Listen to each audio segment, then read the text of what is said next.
Hi, this is Mr.M.Raj Kumar, Department of Pharmaceutics, having 14 plus years of teaching experience, qualified in GATE 2009, GPAT 2010, Dean of Academics, MyPath. Yes, today we are going to discuss about the states of matter in the subject of Physical Pharmaceutics 1 with the subject code BP302T for second year B.Pharmacy students. Comes under third semester having a regulation of R19. Yes, this is the basic level study, so which we can call it as the level 1. So this is the part 1 and there will be part 2 and part 3 for this. So now we are going to discuss about the states of matter.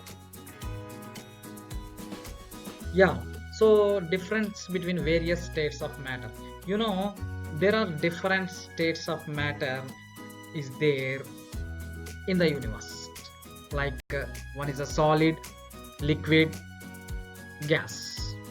Solid, liquid, gas. So we know about what is meant by solid, what is meant by liquid, and what is meant by gas, so based upon the intermolecular spaces between these molecules. So let us see how we can describe your states of matter. There is a solid, liquid, gas, and one more state is plasma. Yes, let us see what is meant by solid first. Yeah, solids having there is a very less intermolecular space which are arranged orderly. First point is very less intermolecular spaces which are arranged orderly in a particular space. So because of that reason it is having shape. Solids having a specific shape. So then comes to liquids. So liquids means liquids which is having intermolecular distance. The distance between the two molecules is comparatively more when compared with the solid. So then means the disorderliness in the liquids is more when compared with the solids. So solids having a shape, but liquids doesn't having a shape, but it gets the shape of a container. It gets the shape of a container. Then it is called as a liquid, means which is having more distance between the molecules when compared with the solid. So then comes to gas. So gas having more distance between the molecules when compared with liquid even. So the gaseous molecules are having more distance between the molecules than liquids. So then we can simply call it as a gas. The molecules which is having more distance when compared with liquids.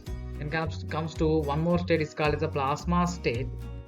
In plasma state, the atoms are divided into ions, negative ions, positive ions. Such state is called as the plasma state. So hope you understand now what is meant by solid. Solid having a specific shape, but liquid doesn't having a specific shape which is having more distance between the molecules when compared with the solid. So which gets the shape of a container. But in gas, even a gas cannot get the shape of a container, so which is having more distance between the molecules. So plasma state means atoms which is very less size atoms are subdivided into ions, and we can call it as a plasma state. So let us see the interconversions between these states. So if solid is converting into liquid, then the melting will be takes place. If liquid is converting into solid, then the freezing will be takes place. So then the temperature at which solid is converting into liquid is called as a melting point. The temperature at which liquid is converting into solid is called as the freezing point. So then comes to liquids. Liquid have to be converted into gas. If you increase in the temperature, it gets vaporizes and converts into gas. If it gets condenses, gas gets condenses, then it will get into liquid. So then comes to gas. Gas ionizes to form a plasma. Plasma deionizes to form a gas. Remember that solid, melts into liquid, liquid freezes into solid, liquid vaporizes into gas, gas condensates into liquid, gas ionizes into plasma, plasma deionizes into gas. These are the different interconversions which we can see. Then one more state is there, that is condensate state. This is the fifth state. Already we see solid, liquid, gas and plasma, and this is the fifth state, is called as a condensate state, Bose-Einstein condensate state. So it is looking like this. So super cooled solids will be considering as a condensate state. Below 0 degree centigrade, the condensate state forms at below 0 degree centigrade. So that is called a super cooled solids. So when it comes to condensate state, solid state, liquid state, gaseous state and plasma state. So today we learned about the 5 different states simply. So then we should know about how to convert the particular solids into liquids and which type of concepts involved in it, and what are the intermediate states between, nothing but what is the intermediate state between the solid and liquid. We can consider it as semi-solid, which we know. So what is the intermediate state between a liquid and gas? We should know. So what is the intermediate state between liquid and solids? We should know. So all these things we should know in this topic. Then comes to important concepts in this states of matter. This concept is vapor pressure. We should know about the vapor pressure to describe about all the different states. We should know about the latent heat. We should know about the liquid complexes. We should know about the eutectic mixes. So all these 4 are very important for conversion of a different state from one state to some other state. Okay. So then comes to, we should know about intermediate states. So what are the different intermediate state means? Liquid crystal state, gaseous state, supercritical fluids. So there are different intermediate states and there are different concepts which we are going to learn today. So first one is the vapor pressure concept and latent heat concept and liquid complexes concept, and comes to eutectic mixes concept. So let us discuss about vapor pressure concept first. So what is meant by vapor pressure? So vapor pressure is the pressure exerted by a vapor, a gas, that is in equilibrium with its liquid or solid form in a closed container. So vapor pressure is a pressure exerted by the vapor. So we know about vapor, we know about the pressure. So every gas having a pressure, So gas molecule having more kinetic energy when compared with the liquid molecules. So because gas molecules are moving very rapidly when compared with the liquid molecules. So gas having a pressure. So whenever the pressure exerted by the vapor, then it is called as a vapor pressure. Whenever the pressure exerted by the vapor, then it is called as the vapor pressure. It is a measure of tendency of a substance to turn into a gas at a given temperature. So we can measure. So why we are studying about the vapor pressure means it is a measure of a tendency of a substance to turn into a gas at a given temperature. So let us see, if higher the vapor pressure, what happens means more easily a substance will vaporize. And nothing but a substance will be converted into vapor. So if the vapor pressure is high, the substance easily converted into vapor, nothing but turns into a gas at a specific temperature. So let us see here. So this is the container, which is a closed container, contains different molecules, and look at here, the molecules are going up. The tendency of a particular molecule which is having a kinetic energy, every molecule having some kinetic energy. If the kinetic energy of the molecule is more, then the molecule tends to escape from the liquid and enters into the space. This space is called the above the solution. This space is called as above the solution. So the molecules tries to go into this space because of having kinetic energy of the particular molecule. So then next what happens, it is closed container, then what happens, it is unable to go out, it is unable to go out.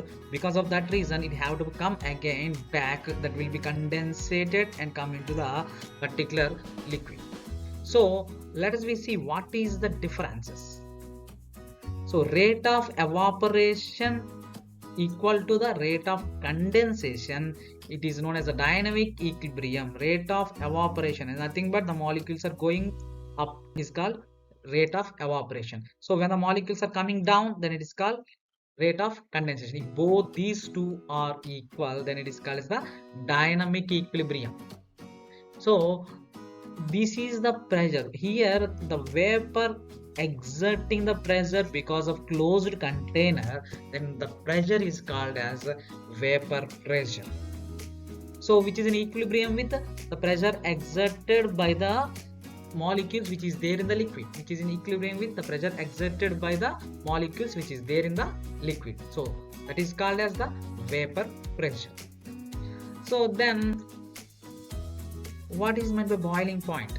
Then comes to whenever the vapor pressure is equal to the atmospheric pressure.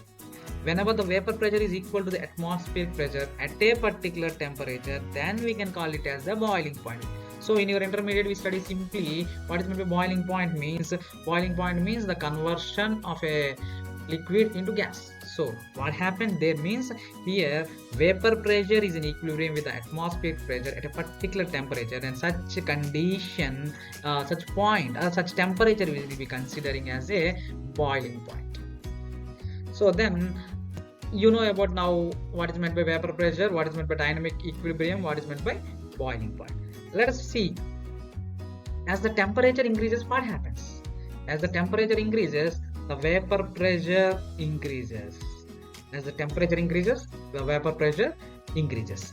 So there are two types of polarities are there. One is a non-polar and one is a polar. So when non-polar or less polar solvents having weak intermolecular attractions. So think that when a non-polar substance is having weak intermolecular attractions, thus having high vapor pressure. So non-polar substances having weak intermolecular attractions having high vapor pressure. Example, benzene. So because of that reason, because of high vapor pressure, the benzene is volatile in nature. Then comes to polar solvents. So polar solvents having strong intermolecular forces, then having low vapor pressure. So example is water. So think that why the benzene is getting volatile means benzene having high vapor pressure. Because of that reason, the molecules in the benzene would like to convert into gas easily in the room temperature itself. So the low vapor pressure is there for the water, which is polar solvents, which is having high intermolecular forces. Because of that reason, water is unable to convert into gas in a room temperature. So water requires 100 degrees centigrade to convert into gas.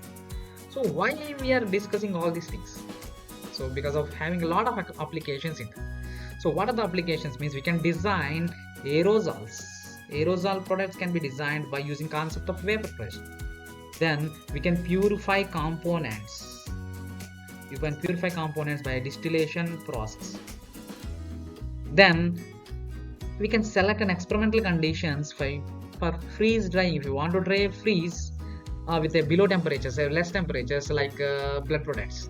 So then we have to know about the vapor pressure, which is very important. Vapor pressure is very important. So hope you understand about the vapor pressure. Now we are going to discuss about latent heat. What is meant by a latent heat? Yeah, latent heat is the amount of heat energy that is absorbed or released by a substance during phase change. So when a solid is converting into liquid, then it is called a phase change. When a liquid is converting into gas, it's called as a phase change. Okay, so then the amount of heat energy that is absorbed. So if a solid is absorbing some heat energy and converting into liquid, or liquid is absorbing some heat energy and converting into gas, maybe, or liquid relieves the heat, releases the heat and converting into solid. So all this will be considered as a phase changes. So maybe absorbed or released. So such heat energy is called as the latent heat. Latent heat. So what happens when such latent heat happens? Maybe substance melts, freezes, evaporates, condensates. Look at here, only important thing we should remember, that is without a change in the temperature. Latent heat is nothing but while the transition is taking place, there is no change in the temperature. So that is called hidden. So that's what the reason why we are calling it as a latent heat. So simply when we take a beaker having a water, so simply heat it. We can heat it. Then all the molecules which is there in the particular water will get heat. But all the molecules cannot convert into vapor at a time. So one of the molecule go out and converts into vapor, and then one more, then one more. So for converting all the molecules into a vapor needs some heat. So after getting its boiling point, it starts to vaporize. But until gets all the molecules gets heated and converting into vapor, that temperature, there is no change in the temperature. If this temperature gets 100 degrees centigrade and then stops, and then heat is receiving, even there is no change in the temperature, but the conversion is takes place. Nothing but liquid is converting into gas without change in the temperature. Then such heat is called as the latent heat. The amount of latent heat absorbed or released during a phase change is specific to a substance. So it is specific to a substance, should not be same to all. It may be specific to a substance, sometimes it may be specific to a phase also. Okay, so examples: when a solid turns into liquid, it absorbs heat. When a solid turns into liquid, it absorbs heat. That's what the reason we feel cold at the particular touch. If you touch it, does feel cold. Whenever ice is converting into liquid, nothing but water, then it absorbs energy and feels as if you touch it, that will be very cool. So when liquid is turning into gas, it releases heat, which is why it feels hot when you touch. So which is very important. Then comes to, if you take a plot between temperature versus heat added, upon heating, we are drawing a graph between heat added and to the temperature in degrees. So first, whenever we added the heat continuously, then solid is converting into liquid. Actually solid have to be converted into liquid. So this phase, so there is no change in the temperature. It's a standard line, a straight line showing that horizontal or parallel line to the heat added, there is no change in the temperature. But here what is happening means, here conversion takes place, like freezing may takes place, like melting may takes place. So liquid is converting into solid, is converting into liquid. So this is called as latent heat of fusion. So if you do the same with the liquid and the gas, here also look at here, there is no change in the temperature. So then it is called as latent heat of vaporization. So if you want to condense, if you want to convert a liquid into if you want to convert a liquid gas into liquid, then you need to condense. If you want to convert liquid into gas, we need to vaporize. So all those things. So this is what the important things of the latent heat. What is the latent heat?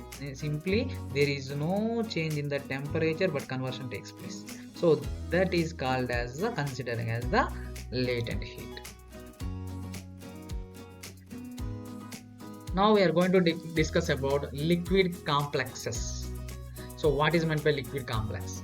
Yeah, liquid complexes are those interactions in which poorly soluble solids exhibits enhanced solubility. Nothing but liquid complexes in sense which forms a complexes with some other solids. And finally, the solubility of this particular substance will be increased. How it gets increased means maybe due to micellar solubilization, or monomolecular complexes formed, or hydrotropic solubilization, or solid dispersions may be formed. So what is meant by micellar solubilization? So is a process in which sparingly soluble drugs are made to exhibit higher solubility. So nothing but sparingly soluble drugs are having more solubility. So because of addition of the surfactants. You know what is meant by surfactant? Surfactant means which is an amphiphilic in nature, which contains head and tail. Head is a polar in nature, tail is a non-polar in nature. So because of that reason, it can form a micelle with a 50 minimum monomers. So then we can see it like this. So this is called as the surfactant molecule. So which is head is hydrophilic in nature and hydrophobic in nature. If the environment is aqueous, then it aligns like this. This type of structure we can call it as micelle. So then comes to monomolecular complexes. So involve the entrapment of single guest molecule in a cavity of one host molecule. So look at, so simply in a house, we are entering into our house. A house is considering as a host molecule. And we enter into the house, then we are considering as a guest molecule. So simply if a host molecule enter into the guest molecule. So for example, this is the guest molecule enters into the host molecule. So finally forms a complexes like this. So if it is forming like this, what happens means if this host having higher solubility, then automatically which is inserted into the particular host, the guest molecule will be enhances its solubility. Maybe the guest molecule doesn't having a proper solubility, we can do like this, we can form a inclusion complex and finally increases the solubility. So that is called as the monomolecular complexes we can form. Then comes to hydrotropic solubilization. Hydrotropic solubilization in sense simply solubilization can be enhanced by the addition of large amount of second solute. We have to add one more solute. Resulting in increase in the aqueous solubility. So for sparingly soluble water soluble drugs, we can use one more solute additionally for increasing its solubility. Then such type of interactions is called as the hydrotropic solubilization. Then comes to what is meant by solid dispersions. So solid dispersions as a dispersion of one or more active ingredients in an inert carrier. So addition of inert carriers like polyethylene glycol 4000, polyethylene glycol 6000, like PVP. All these are different carriers which we can use it and we can make it into a matrix solid state and finally forms a solid which is having more soluble when compared with the normal active ingredient.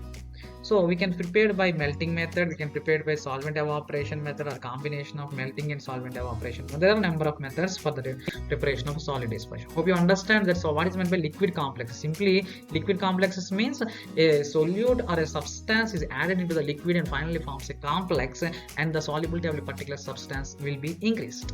So by micellar solubilization which can form micelles, by monomolecular complexes which can form inclusion complexes, hydrotropy addition of one more solute, and solid dispersion forming as a matrix substance along with the API and the carrier forms a matrix, a solid substance by using a melting method or solvent evaporation method. This is called a liquid complexes. Then comes to discuss about eutectic mixers. What is meant by eutectic mixers? So when two solids are mixed, a liquid solution may be obtained. So remember that when two solids are mixed, solid 1 plus solid 2, whenever we mix these two solids, it forms a solution. Liquid, and nothing but liquid forms. When two solids are combined, it forms a liquid, at room temperature only, at room temperature only. So that such type of mixers, the combination of two solids finally forms a liquid. Such type of mixers is called as the eutectic mixers. So let's see what is meant by U. U means easy, and techis means melting. U means easy, and techis means melting. So whenever we add two substances, the melting point of substance one is very less, and the melting point of another substance is different. So whenever these two melting point, maybe having a melting point of 40 degrees, solid 1 having a melting point of 40 degrees, solid 2 having a melting point of 50 degrees. Okay, so whenever we mix these two, the solid formed because of addition of these two substances, the product will get a melting point between these two. So nothing but in between 40 and 50. So if you consider, let us see one solid having 30 degrees, one solid having 50 degrees. So the intermediate nothing but 34 degrees if you form 34 degrees. So the product melting point will be along with the 34 or 30 or in between these two, 30 to 50. So which is less than the room temperature means then automatically it will be converted into a liquid. So that's what important thing we should know about the eutectic mixers. So solid solution exhibit minimum melting point. So what happens here? Melting point is minimum, which is in between the melting point of two components. So whenever we are adding two substances, which is between the melting points of those two substances only, product melting point will be in between the melting points of those two substances. What happens there means each component, one of the component inhibits the crystallization of others. So one component is inhibiting the crystallization of others, and one more thing is which each component lowers the melting point of others. So one component lowers the melting point of others and one component inhibits the crystallization of others finally. So what happens if you do like this? So what will be applications? So dramatic changes will be takes place, which may have chances to increase the solubility, melting point, optical properties, bioavailability, stability. So dissolution will be increased. So all these are different applications which we know because of the eutectic mixes. Let's see the phase diagram of eutectic mixes. So let's see considered two examples, the eutectic mixer of thymol and celol. This is thymol and celol system. So here look at here, which is having a 40 degrees melting point. Here the one more substance, thymol having 50 degrees centigrade, celol having 40 degrees, and thymol having 50 degrees centigrade. So whenever we mix these two with different concentrations, like here we are adding in different concentrations. Nothing but first we should take celol 10 and thymol 0. Nothing but it's a pure substance. We need to determine the melting point of the particular substance. Then second, one celol and 9 thymol. Next 2 celol, 8 thymol. Next 3 celol, 7. Last, if you do like this, lastly we will get the thymol 10 and 0 celol. Okay, so we have to determine melting points of all these mixers. Finally, then we draw a graph between temperature and the percentage of weight. So then we will get a graph like this. So whenever these two are mixed at a particular concentration, the eutectic point will be formed. This is called the point where these two combines and finally forms a liquid. So whenever these two substances are combined and it forms a liquid. So such a point is called as the eutectic point. So nothing but simply whenever we add two substances which less melting points, after mixing these two substances, the product will be formed. The product having less melting point when compared with the room temperature. If it is less than room temperature, then simply the particular product converts into liquid. So because it melts, so that is called as the eutectic mixes. So let us see the different examples. Phenacetin, phenobarbital, chloramphenicol, urea, methanol, menthol, camphor, thymol, camphor, celol, thymol. These are all different examples.